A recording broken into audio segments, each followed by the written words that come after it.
हर रोज एक नई कहानी देखने के लिए चैनल को सब्सक्राइब करें और बेल आइकन दबाना ना भूलें।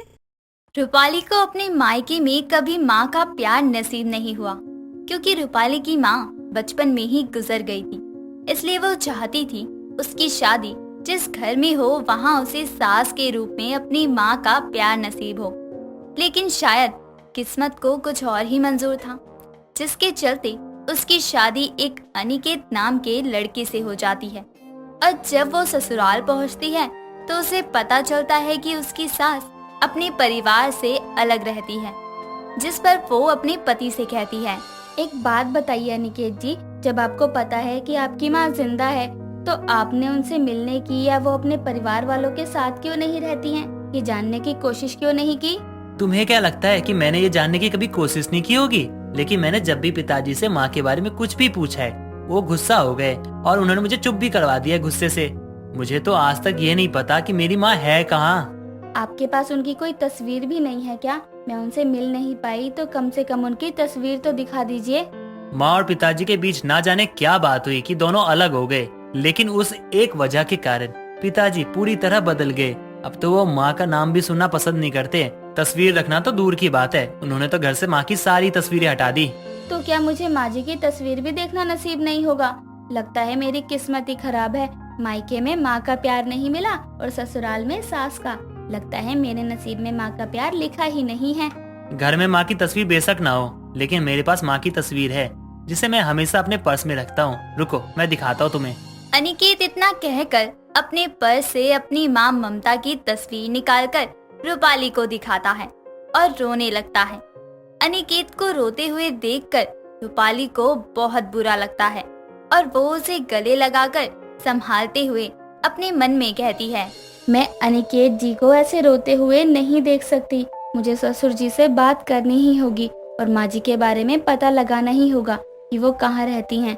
ससुर जी और उनके बीच में आखिर ऐसा क्या हुआ है जिसके कारण दोनों एक दूसरे से इतने दूर हो गए। कुछ देर बाद रूपाली कमरे से चली जाती है और अपने घर के कामों में लग जाती है। समय बीतता है। तभी एक रोज रूपाली का ससुर राजेंद्र अपने कमरे में आराम कर रहा होता है, तो रूपाली उसके लिए गर्म पानी लेकर वहाँ आती है और कहती है, ससुर जी लीजिए गर्म पानी, आपने मंगवाया था। आपको और कुछ चाहिए? नहीं बहू, मुझे और कुछ नहीं चाहिए।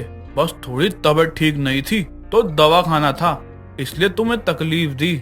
नहीं ससुर जी, आप ऐसा क्यों बोल रहे हैं? आपकी सेवा करना मेरा फर्ज है, इसमें तकलीफ वाली क्या बात है? बहू, मैं रात का खाना नहीं खाऊंगा, मेरा मन नहीं है, इसलिए मेरे हिस्से का खाना मत बनाना। जो बनाना अपने और अनिकेत के लिए बनाना। या एक काम करो, तुम दोनों बाहर जाकर ही डिनर कर लो। जब से शादी हुई है तुम लोग कहीं बाहर ही नहीं गए। जब मेरी शादी हुई थी तो मैं तुम्हारी सास। क्या हुआ ससुर जी, आप रुक क्यों गए? आगे मेरी सास, बोलिए ना, चुप क्यों हो गए आप?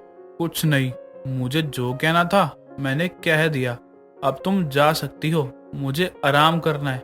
जाओ यहाँ से तुम। राजेंद्र की बात सुनकर रूपाली चुपचाप अपने कमरे से बाहर चली जाती है और दरवाजे के पीछे छिपकर अपने ससुर पर नजर रखती है। तो वो देखती है कि राजेंद्र अपने तकिए के नीचे से उसकी सास की तस्वीर निकालकर उसे देखते हुए रोने लगता है। ये सब देखकर रूपाली बहुत परेशान हो जाती है और वो दरवाजे पर खड़ी अपने मन में कहती है, इसका मतलब ससुर जी भी माँ जी को बहुत याद करते हैं, आज भी उनसे बहुत प्यार करते हैं, लेकिन बस लोगों के सामने जाहिर भी नहीं करते। इसलिए मुझे सही समय देखकर ससुर जी से बात करनी ही होगी कि आखिर वो क्या वजह है जो माँ जी अपना हंसता खेलता परिवार छोड़कर चली गई। रूपाली इतना कहकर वहाँ से चली जाती है। समय बीतता है। तभी एक दिन रूपाली फिर अपने ससुर के पास जाती है और देखती है कि वो उसकी सास की तस्वीर को देख रहा था और रूपाली को देखते ही तस्वीर छुपा लेता है।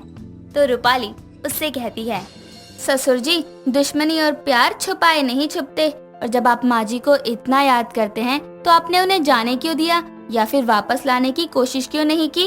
तुम ये क्या बात कर रही हो बहू? मैं उस औरत को क्यों याद करूंगा जिसने जाने के बाद मुझे दोबारा पलट कर भी नहीं देखा। मुझे उसका नाम तक नहीं सुनना है। ये झूठ उसे बोलिएगा ससुर जी जो आपके दिल की बात को ना जानता हो। मैंने एक बार नहीं कई बार आपको माँ जी की तस्वीर को देखकर उन्हें याद करते हुए देखा है। आपको माँ जी की कसम है, बताइए ऐसी क्या बात थी जो माँ जी को अपना घर छोड़ना पड़ा। बहू, बात कोई नहीं थी, बस हमारे बीच एक गलतफहमी हो गई जिसकी वजह से उसे अपना घर बार छोड़ दिया। वो बहुत ही शक्की और गुस्से वाली थी। एक दिन उसने मुझे मेरी दोस्त की बीवी के साथ एक कमरे में गले लगते हुए देख लिया था और बिना पूरी सच्चाई जाने उसने मुझे कसम देकर कि मैं उसे ढूंढने की कोशिश भी ना करूं, मुझे छोड़कर चली गई। और आप मान भी गए ससुर जी, आखिर सच क्या था? सच ये था कि मैं उस औरत को बहन मानता था। मेरा दोस्त उसे बहुत मारता था, जिससे तंग आकर वो अपनी जान देने जा रही थी। बस उसे समझा रहा था, जिसका ममता ने गलत मतलब निकाल दिया और मुझे छोड़ दिया। राजेंद्र इतना कहकर वहाँ से चला जाता है। सारी बातें सुनकर रूपाली हैरान रह जाती है। समय बीतता है और समय के साथ वो अपनी सास को ढूंढने की हर मुमकिन कोशिश करती है, लेकिन उसे अपनी सास के बारे में कुछ पता नहीं चलता। वो अपनी हिम्मत हार जाती है। तभी एक दिन वो मंदिर से लौट रही होती है तो देखती है कि सड़क पर एक औरत बेहोश पड़ी थी। जैसे ही उसका चेहरा देखती है तो दंग रह जाती है, क्योंकि वो औरत और कोई नहीं बल्कि उसकी सास ममता होती है। तभी वो मुंह पर पानी की फुहारे मारती है और उसे होश में लाती है, जिसके बाद ममता कहती है, बेटी, मेरी जान बचाने के लिए धन्यवाद। अब मैं चलती हूँ। मेरी सासू माँ मिल गई, लेकिन अगर मैंने अभी इन्हें बताया कि मैं इनकी बहू हूँ तो ये मुझे भी छोड़कर चली जाएंगी। पहले मुझे पता करना होगा कि ये कहाँ रहती हैं, उसके बाद ही मैं कुछ करूँगी। माँ जी, आप रहती कहाँ हैं? चलिए मैं आपको छोड़ देती हूँ। बेटी, मैं मंदिर से थोड़ी दूर एक आश्रम में रहती हूँ। वहीं लोगों की सेवा करती हूँ और रहती भी हूँ। चलिए मैं छोड़ देती हूँ आपको। रूपाली इतना कहकर ममता को लेकर उसके आश्रम चली जाती है और उसके रहने का ठिकाना देखकर चुपचाप अपने घर चली जाती है और बड़ी खुशी के साथ अपने पति और ससुर को अपनी सास के मिलने की खबर सुनाती है, जिसे सुनकर सब खुश हो जाते हैं। तभी रूपाली अपने ससुर से कहती है, ससुर जी, माँ जी ने आपको खुद को ढूंढने के लिए मना किया था, उनसे मिलने के लिए तो नहीं ना। ढूंढ तो मैंने दिया, लेकिन अब मेरी सास का गृह प्रवेश आपको ही करवाना पड़ेगा। चलिए ना, उनकी गलतफहमी को दूर करके आप उन्हें घर वापस ले आइए। रूपाली की बात सुनकर राजेंद्र की आंखों में आंसू आ जाते हैं, जिसके बाद अगले दिन रूपाली अपने पति और ससुर को लेकर अपनी सास के आश्रम जाती है, जहां ममता इतने सालों बाद अपने परिवार को देखकर दंग रह जाती है। तभी राजेंद्र उसे सारी सच्चाई बताते हुए उससे माफी मांगता है, जिस पर ममता रोते हुए कहती है, आप क्यों माफी मांग रहे हैं? गलती मेरी भी है। मुझे एक बार आपकी पूरी बात सुननी चाहिए थी। आप भी मुझे माफ कर दीजिए। मुझे वापस आने की हिम्मत नहीं थी, इसलिए मैं नहीं आई। लेकिन आज हमारी बहू ने आखिर हमें मिलवा ही दिया। ये हमारे अनिकेत की पत्नी है। अब रोना गाना बंद कीजिए आप लोग। अब किस लिए रोना? अब तो हमारा परिवार पूरा हो गया है ना ससुर जी। आज तक सासू माँ ने बहू का गृह प्रवेश किया होगा, लेकिन आज एक बहू अपनी सासू माँ का गृह प्रवेश करेगी, वो भी गाजे बाजे के साथ।